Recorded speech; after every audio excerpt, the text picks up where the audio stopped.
প্রধান উপদেষ্টা, আপনার একটা কথা বলবো, আমরা আগেও বলেছি এই সরকারের সকল উপদেষ্টার এক পা অন্য দেশে, বিপদ হইলে ভাইগে যাবে, কিন্তু আমরা দৃঢ়ভাবে বিশ্বাস করি আপনি ভাগবেন না। এর প্রমাণ, আপনি যদি ভাগতেন পৃথিবীর কোন দেশ আপনারে রাখতে চায় না বলেন?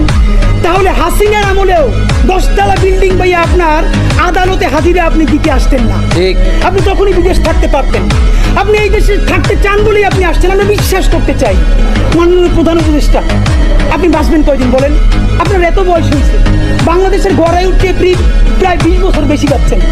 আমার বাপের 63 বছর পাচ্ছে, তার চেয়ে আপনি প্রায় 20 বছর বেশি পাচ্ছেন।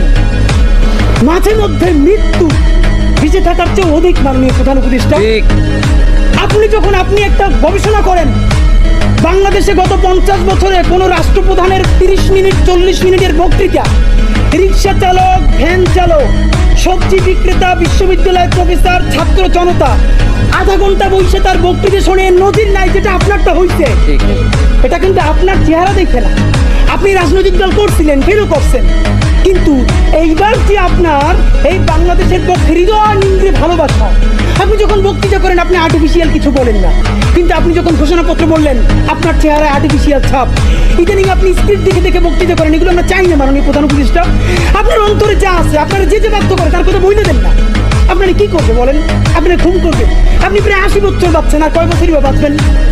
আপনি কি খাবেন, কি বাঁচবেন? আপনি বরং যদি আপনার আর্মি মেরে ফেলে, আপনারা যদি ভারতীয় আধিপত্যবাদ গুলি করেন, আপনাকে যদি হত্যা করা হয়, কিন্তু সেই রক্তের বিনিময়ে যদি আপনি শহীদদের রক্তের বিনিময়ে নতুন বাংলাদেশ গড়ে দিতে পারেন, আগামী 1000 বছর বাংলাদেশের মানুষ নামাজে প্রার্থনায় আপনার জন্য শুধু দোয়া করবে।